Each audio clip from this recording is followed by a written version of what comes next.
Hello everyone, আমি অনি আবারও এসে গেছি একটা নতুন ব্লগস নিয়ে।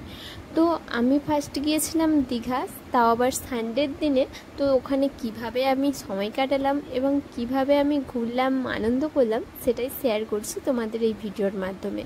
তো আশা করছি তোমরা এই ভিডিওটা সম্পূর্ণটা দেখবে। তো আমি সেদিনে গিয়েছিলাম ভোরের দিকে 4টেয় ওখানে পৌঁছেছিলাম। তো গিয়ে ফার্স্ট মোহনায় গিয়েছিলাম। মোহনায় তখনও কোনো মাছ সেরকমভাবে দেখতে পাইনি, তাই কোনো ব্লগ করা হয়নি। তো তারপর আমরা কোনো একটা হোটেলে গিয়েছিলাম, যেটা হচ্ছে আমাদের নিউ দীঘায় রয়েছে, ওই সমুদ্রের ধারেই একটা হোটেলে ছিলাম। তো তখন দিনেও বেরিয়েছিলাম 10টার দিকে সমুদ্রে, তো তখন কোনো ভিডিও করা হয়নি। তারপরে আবারও আমরা যখন বিকেলে বেরিয়েছিলাম তখন ভিডিও করেছিলাম। তো বিকেলে আমরা এখানে ভিডিও করেছি, কয়েকটা রিলস করেছি এবং কয়েকটা ফটো তুলেছি। তারপরে আমরা এখান থেকে ভেবেছিলাম ওল্ড দীঘায় যাব, যেহেতু ওল্ড দীঘাটা নাকি এখন খুব সুন্দরভাবে সাজিয়েছে। যেহেতু ওল্ড দীঘা ফার্স্ট টাইম যেহেতু এসেছি, দেখতে যাবই অবশ্য। তো আমরা এখান থেকে আবার বেরিয়ে পড়লাম। এখানে সারা বিকেলটা ছিলাম, একটু সন্ধে সন্ধে হতেই আমরা বেরিয়ে পড়েছি। তারপরে রাস্তায় যেতে যেতে আমাদের সামনেই দেখলাম রাস্তার ধারে একটি বিজ্ঞান কেন্দ্র। তো এখানে গিয়েছিলাম কি আছে দেখবো বলে। তো দেখলাম টিকিট কেটে এটা ঢুকতে হয়, এন্ট্রি 30 টাকা করে। তো আমরা টিকিট কাটতেও গিয়েছি। তারপরে টিকিটটা কাটার ঠিক আগের মুহূর্তেই এমনভাবে বৃষ্টি চলে আসলো, আমাদের টিকিট না কেটেই আমাদের বাধ্য গাড়িতে চলে যেতে হলো।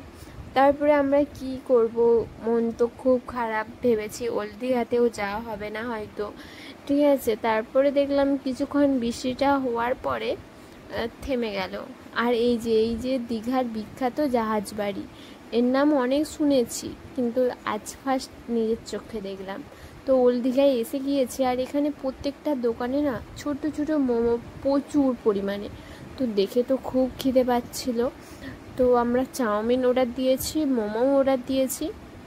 চাউমিনটা দিতে এসছে, সবাইকে এক এক করে দিচ্ছে, আমাকে দিচ্ছে সবার লাস্টে। বলো এটার কি কোনো মানে হয়? ঠিক আছে চলো, কোনো ব্যাপার না, দিয়ে তো দিয়েছে, এবার খাওয়া যাক, কারণ প্রচুর খিদে পেয়েছে। তো চাউমিনটা দেখে তো ভালোই লাগছে, এবার খেয়ে দেখি কেমন লাগছে। মানে খেয়ে দেখলাম, খেয়েও মোটামুটি লাগছে, মানে খুব খারাপ না। আর খিদের মুখে যেরকমই খাবার হোক না কেন, সেটা মানে খুবই ভালোই লাগে, সুন্দরই লাগে। তো আমারও ভালোই লেগেছিলো চাউমিনটা। তারপরে মোমোটা ট্রাই করলাম, মোমোটাও ভালো ছিল, কিন্তু আমাদের ওখানকার মতো না। এখানেও ভালো, 50-50। ঠিক আছে। তারপর আবার আমরা খাওয়া দাওয়া করে একটু সমুদ্রের ধারে আসলাম, এসে এখানে একটু সময় কাটালাম, একটু বসলাম এখানে। তারপরে আমার ভাই বোন আরে সবাই একটু ফটো তুলছিল এখানেও এসে। তো তারপরে দেখো কত লোক, কত মানুষজন। আজকে যেহেতু সানডে ছিল, দিনের বেলাতেও প্রচুর লোক ছিল, আর রাত্রেও প্রচুর লোক বসে আছে। তো আমিও বসে আছি সবার সঙ্গে। বৃষ্টি ভেজা পরিবেশ, তার সঙ্গে এই সমুদ্রের এই ঢেউ, বেশ লাগছে জানেন তো। এখানে যদি আমাকে সব সময় বসে থাকতে বলা হয়, আমি এখানে তো মনে হয় সব সময় বসে থাকবো। আর কার এই সমুদ্রের ধার খুবই প্রিয়, পছন্দের, প্লিজ কমেন্ট করে আমাকে জানাবে। আমিও ফার্স্ট টাইম গিয়ে আমারও খুব প্রিয় পছন্দের জায়গা হয়ে গিয়েছে এই সমুদ্রের ধার। তো আমরা এবার কিছু কেনাকাটা করে নেব। আমি একটা কড়ির ভেসলেট নিয়েছি, আমার বোনও দুটো নিয়েছে।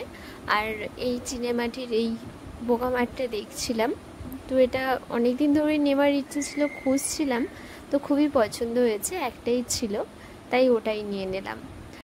তবে বলতেই হবে জায়গাটা কিন্তু খুবই সুন্দর, এই জন্য মানুষজন একদিনের ছুটিতেও এই জায়গায় ঘুরে যাওয়ার প্ল্যান করে থাকে। তো আবারও আমি আসবো, জায়গাটা খুবই আমারও পছন্দ হয়েছে। এবার বাড়ি যাওয়ার পালা। দুদিন কোথায় থেকে যে কাটিয়ে ফেললাম সেটাও বুঝতে পারলাম না। তো আমরা চলে এসেছি গাড়ির কাছে, এবার বাড়ির দিকে রওনা দেব। এখন বাজে সন্ধে 7:30। তো আশা করা যায় রাত 11টা 11:30 মধ্যে বাড়ি পৌঁছে যাব। তো আজকের মতো এখানেই ব্লগটা আমার শেষ করছি। আবারও দেখা হবে নেক্সট ভিডিওয়। ততক্ষণ আপনারা সবাই ভালো থাকবেন, সুস্থ থাকবেন এবং ভিডিওটা ভালো লাগলে অবশ্যই লাইক করে যাবেন।